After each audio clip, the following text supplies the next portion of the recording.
नमस्कार, मी प्रियंका लाठी. बातमीपत्रामध्ये स्वागत. बातमीपत्राच्या सुरुवातीलाच एक गंभीर बातमी.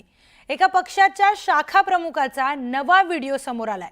यामध्ये साठेनगरमध्ये राहणारे हे तरुण आहेत. त्याच्या अगोदर भांडण झालं होतं. हातात तलवार घेऊन तो दुसऱ्या तरुणाच्या अंगावर धावत होता.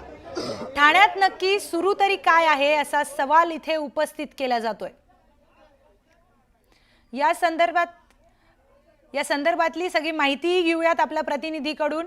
तर एका पक्षाच्या शाखा प्रमुखाचा एक नवा व्हिडिओ आता समोर आलाय आणि या व्हिडिओमध्ये साठेनगरमध्ये राहणारा हा तरुण आहे.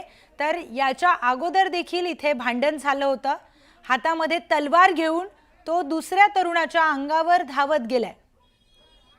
या संदर्भात बोलूयात आपले प्रतिनिधी अजित मांढरे यांच्यासोबत.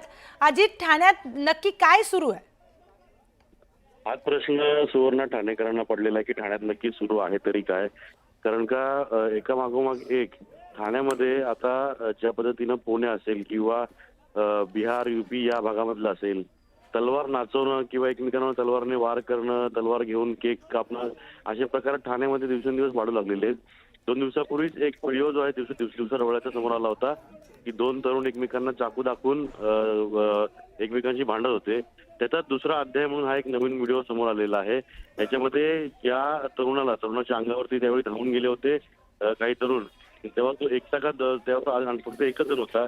आणि हे सगळं झाल्यानंतर आज पुन्हा तो बदला घेण्याकरता या तरुणाने आपल्या मित्रांना घेऊन त्या 2 तरुणांना पुन्हा गाठलं आणि तलवार नाचून त्यांच्या अंगावरती धावून जाण्याचा प्रयत्न केला.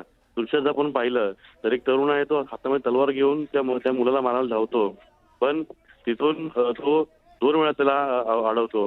हे सगळे एका राजकीय पक्षाचे पदाधिकारी आहेत.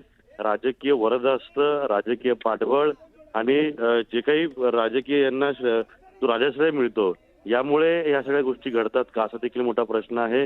पण ठाण्यामधलं सुसंस्कृत ठाणे आहे, त्याच पद्धतीनं एक वेगळ्या पद्धतीमधून नावलौकिक झालेलं ठाणे आहे. त्या ठाण्यामध्ये अशा पद्धतीने तलवारी नाचवणं कितपत योग्य आहे हे देखील ठाणेकर आता प्रश्न विचारतात. यामुळे ज्या राजकीय पक्षाचे कार्यकर्ते पदाधिकारी आहेत त्यांनी आता तरी यांना आवरावं, जेणेकरून ठाण्याचं नाव खराब होऊ नये आणि पक्षांचं देखील नाव खराब होऊ नये. निश्चितच अजित, तर धन्यवाद आपण दिलेल्या सविस्तर माहितीसाठी.